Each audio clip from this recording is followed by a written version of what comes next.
اس کے لیے وہ دولت کے ساتھ ساتھ اپنی بیٹیوں کی عصمت بھی ایک کامیاب حربے کے طور پر استعمال کرتے تھے۔ یہودیوں کے معاشرے اور مذہب میں عصمت اور آبرو کی کوئی قدر و قیمت نہیں تھی، لیکن لڑکی اپنی قوم سے بہت ہی مختلف ثابت ہوئی۔ وہ بوڑھے یہودی پر ٹوٹ ٹوٹ پڑتی تھی اور کہتی تھی کہ مسلمانوں کا کلا کما ہو جاتا تو وہ فخر سے کہتی کہ اس نے اس مقصد کے لیے اپنی عصمت کی قربانی دی ہے، اور وہ یہ بھی کہتی تھی کہ کاہن نے انہیں دھوکہ دیا ہے۔ رات کو جب بوڑھا یہودی گہری نیند سویا ہوا تھا، یہ لڑکی اٹھی۔ اس نے خنجر اپنے تکیے کے نیچے رکھا ہوا تھا۔ اس نے خنجر نکالا اور اپنے کپڑوں کے اندر چھپا لیا۔ وہ دبے پاؤں باہر نکل گئی۔ ہم جانتے تھے کہ ہمارا جادو تمہیں ایک بار پھر ہمارے پاس لے آئے گا، کاہن اس لڑکی سے کہہ رہا تھا۔ آؤ، دروازے پر کھڑی کیا کر رہی ہو؟ لڑکی آہستہ آہستہ آگے بڑھی اور کاہن کے قریب جا رکی۔ جادو نہیں، انتقام کہو، لڑکی نے اپنی دھیمی آواز میں کہا۔ اس میں قہر اور غضب چھپا ہوا تھا۔ مجھے انتقام کا جادو یہاں تک لے آیا ہے۔ کیا کہہ رہی ہو لڑکی؟ کاہن نے حیرت زدہ مسکراہٹ سے کہا۔ تم مالک بن عوف سے انتقام لینا چاہتی ہو؟ وہ جا چکا ہے، وہ مجھے قتل کرنے آیا تھا۔ کیا کوئی انسان اتنی جرأت کر سکتا ہے کہ لات کے کاہن کو قتل کر دے؟ ہاں، لڑکی نے کہا، ایک انسان ہے جو لات کے کاہن کو قتل کر سکتا ہے۔ وہ لات کا پجاری نہیں، وہ میں ہوں، خدا یہودا کی پجارن۔ لڑکی نے پلک جھپکتے کپڑوں کے اندر سے خنجر نکالا اور کاہن کے دل میں اتار دیا۔ اس کے ساتھ ہی لڑکی نے کاہن کے منہ پر ہاتھ رکھ دیا کہ اس کی اونچی آواز نہ نکل سکے۔ لڑکی نے خنجر نکالا اور کاہن کی شہ رگ کاٹ دی۔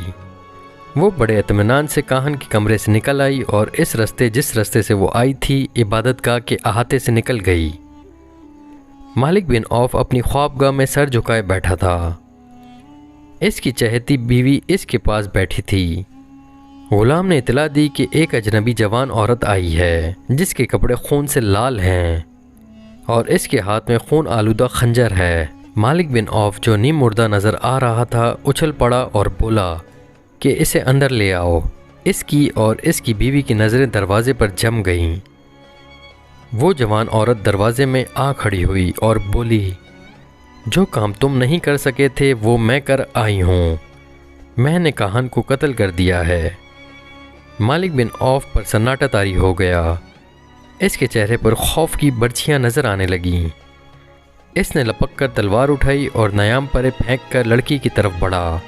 اس کی بیوی راستے میں آ گئی۔ اس لڑکی نے جو کچھ کیا ہے ٹھیک کیا ہے، بیوی نے اسے کہا۔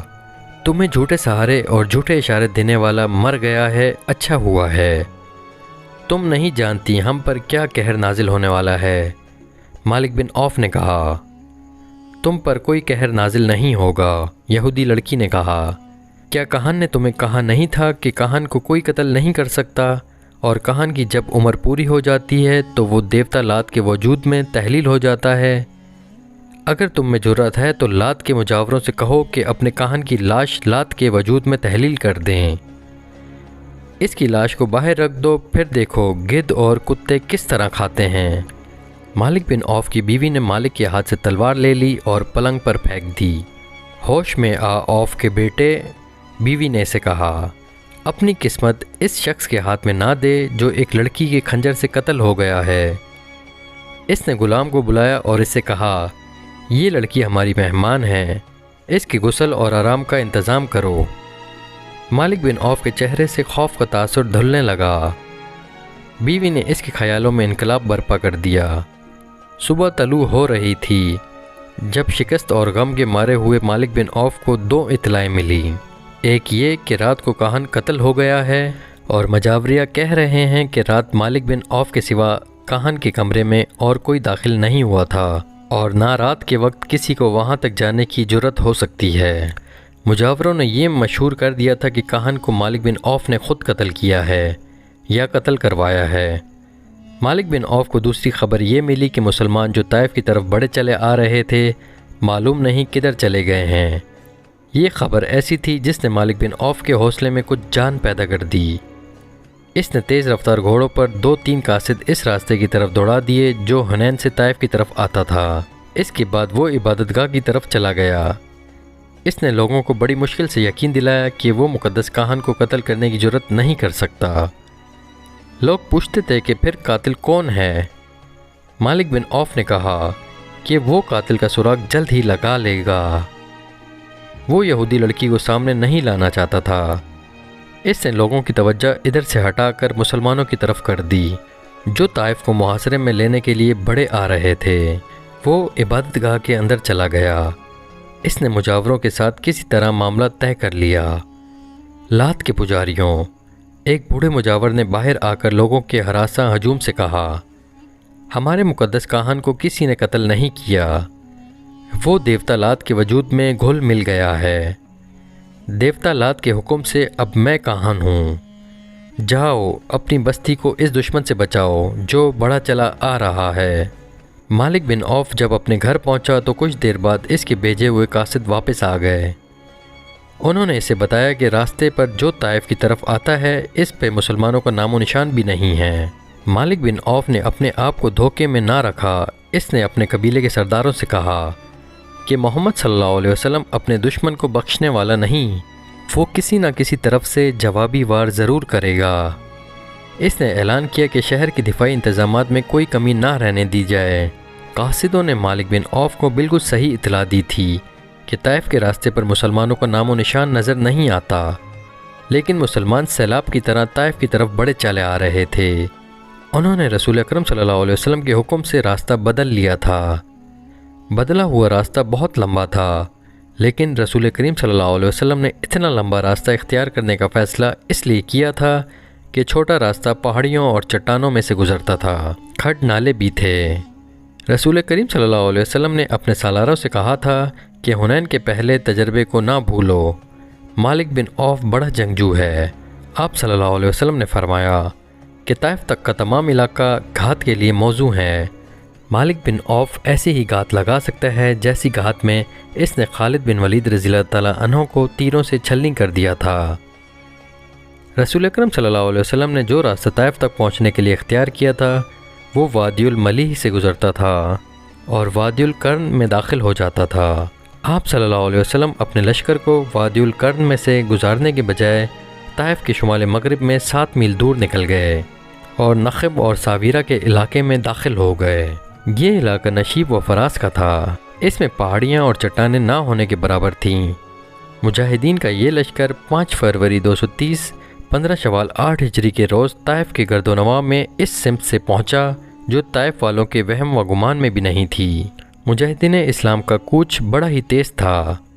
ہر اول میں بنو سلیم تھے جن کے کمانڈر خالد بن ولید رضی اللہ تعالیٰ عنہ تھے۔ توقعات کے عین مطابق طائف تک دشمن کہیں بھی نظر نہ آیا۔ اس کی وجہ یہ تھی کہ جیسا کہ مورخین نے لکھا ہے کہ مالک بن عوف اب کھلے میدان میں لڑنے کا خطرہ مول نہیں لے سکتا تھا۔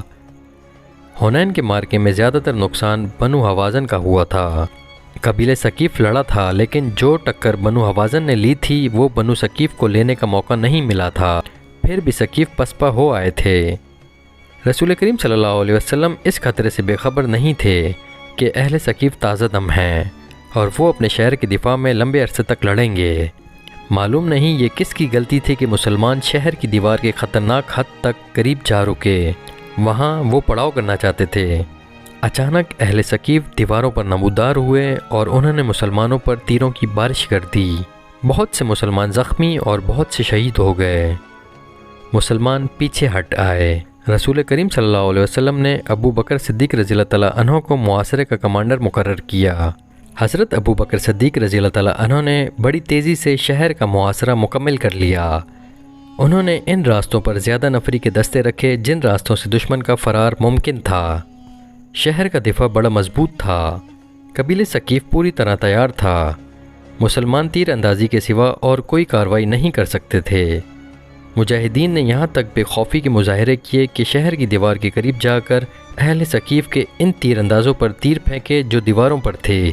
چونکہ وہ دیواروں پر تھے اور انہیں رکاوٹ بھی میسر تھی اس لیے ان کے تیر مسلمانوں کا زیادہ نقصان کرتے تھے۔ مسلمان تیر اندازوں کی وجہ سے پیچھے ہٹاتے تھے۔ مسلمانوں کے زخمیوں میں بڑی تیزی سے اضافہ ہو رہا تھا۔ محاصرے کے کمانڈر ابو بکر صدیق رضی اللہ تعالیٰ عنہ کے اپنے بیٹے عبداللہ رضی اللہ تعالیٰ عنہ بنو ثقیف کے تیروں سے شہید ہو گئے۔ 5 دن اسی طرح گزر گئے۔ تاریخ اسلام کی مشہور و معروف شخصیت سلمان فارسی رضی اللہ تعالیٰ عنہ لشکر کے ساتھ تھے۔ جنگ خندق میں مدینہ کے دفاع کے لیے جو خندق کھودی گئی تھی وہ سلمان فارسی رضی اللہ تعالیٰ عنہ کی جنگی دانش کا کمال تھا۔ اس سے پہلے عرب خندق کے طریقے دفاع سے ناواقف تھے۔ اب سلمان فارسی رضی اللہ تعالیٰ عنہ نے دیکھا کہ محاصرہ کامیاب نہیں ہو رہا تو انہوں نے شہر پر پتھر پھینکنے کے لیے ایک منجنیق تیار کروائی، لیکن یہ کامیاب نہ ہو سکی۔ سلمان فارسی رضی اللہ تعالیٰ عنہ نے ایک دبابہ تیار کروائی۔ یہ لکڑی یا چمڑے کی بہت بڑی ڈھال ہوتی تھی جسے چند آدمی پکڑ کر آگے آگے چلتے تھے، خود اس کی اوٹ میں رہتے تھے اور اس کی اوٹ میں بہت سے آدمی قلعے کے اندر چلے جاتے تھے۔ سلمان فارسی رضی اللہ تعالیٰ عنہ نے جو دبابہ تیار کروائی وہ گائے کی کھال کی بنی ہوئی تھی۔ ایک گروپ اس دبابہ کی آڑ میں شہر کے بڑے دروازے تک پہنچا۔ اوپر سے آنے والے تیروں کی تمام بوچھاریں دبابہ میں لگتی رہیں، لیکن دبابہ جب اپنی اوٹ میں سپاہی کو لے کر دروازے کے قریب پہنچی تو دشمن نے اوپر سے دہکتے ہوئے انگارے اور لوہے کے لال سرخ ٹکڑے دبابہ پر اتنے پھینکے کہ کھال کی دبابہ تیر روکنے کے قابل نہ رہی، کیونکہ یہ کئی جگہوں سے جل گئی تھی۔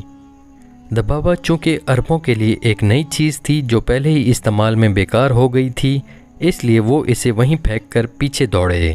اہل ثقیف نے ان کے اوپر تیر برسائے جس سے کئی ایک مجاہدین زخمی ہو گئے۔ 10 دن اور گزر گئے۔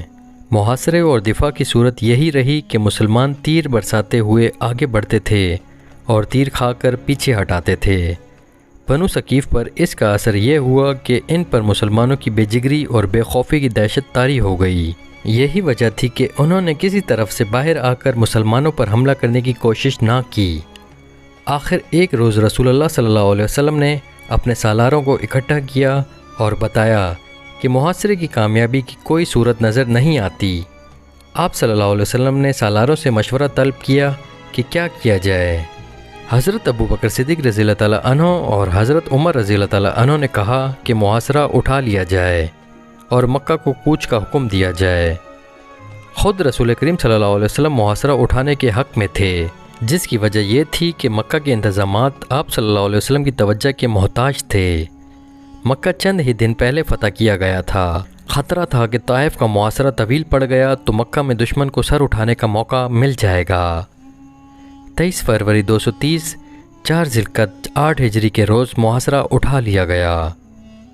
محاصرہ اٹھانے کا اثر اہل ثقیف پر کچھ اور ہونا چاہیے تھا، لیکن ان پر اس قسم کا خوف طاری ہو گیا کہ مسلمان جو اب جا رہے ہیں معلوم نہیں کہ کس وقت لوٹ آئیں اور شہر پر یلغار کر کے شہر کی اینٹ سے اینٹ بجا دیں۔ خود مالک بن عوف کی سوچ میں انقلاب آ چکا تھا۔ کہان کی جھوٹی پیشگوئی اور معرکہ حنین میں مسلمانوں کی ضرب کاری نے اسے اپنے عقیدوں پر نظر ثانی کے لیے مجبور کر دیا تھا۔ مسلمان 26 فروری کے روز جارانہ کے مقام پر پہنچے، جہاں رسول کریم صلی اللہ علیہ وسلم نے مال غنیمت اکٹھا کرنے کا حکم دیا تھا۔ اس مال غنیمت میں 6000 عورتیں اور بچے تھے اور 1000 اونٹ اور بھیڑ بکریاں بھی تھیں۔ فوجی ساز و سامان کا انبار تھا۔ رسول کریم صلی اللہ علیہ وسلم نے دشمن کی عورتوں، بچوں اور جانوروں کو اپنے لشکر میں تقسیم کر دیا۔ مجاہدین کا لشکر جارانہ سے ابھی چلا نہ تھا کہ قبیلہ حوازن کے چند ایک سردار رسول کریم صلی اللہ علیہ وسلم کے حضور پہنچے اور یہ اعلان کیا کہ حوازن کے تمام تر قبیلے نے اسلام قبول کر لیا ہے۔ اس کے ساتھ ہی ان سرداروں نے رسول کریم صلی اللہ علیہ وسلم سے درخواست کی کہ ان کا مال غنیمت انہیں واپس کر دیا جائے۔ رسول کریم صلی اللہ علیہ وسلم نے ان سے پوچھا کہ انہیں مال غنیمت میں سے کون سی چیز سب سے زیادہ عزیز ہے، اہل و عیال یا اموال؟ سرداروں نے کہا کہ ان کی عورتیں اور بچے انہیں واپس کر دیے جائیں اور باقی مال غنیمت مسلمان اپنے پاس رکھ لیں۔ رسول کریم صلی اللہ علیہ وسلم نے مجاہدین کے لشکر سے کہا کہ بنو حوازن کو ان کی عورتیں اور بچے واپس کر دیے جائیں۔ تمام لشکر نے عورتیں اور بچے واپس کر دیے۔ بنو حوازن کو توقع نہیں تھی کہ رسول کریم صلی اللہ علیہ وسلم اس قدر فیاضی کا مظاہرہ کریں گے یا مجاہدین کا لشکر اپنے حصے میں آیا ہوا مال غنیمت واپس کر دیں گے۔ مسلمانوں کی اس فیاضی کا اثر یہ ہوا کہ قبیلہ حوازن نے اسلام کو دل و جان سے قبول کر لیا۔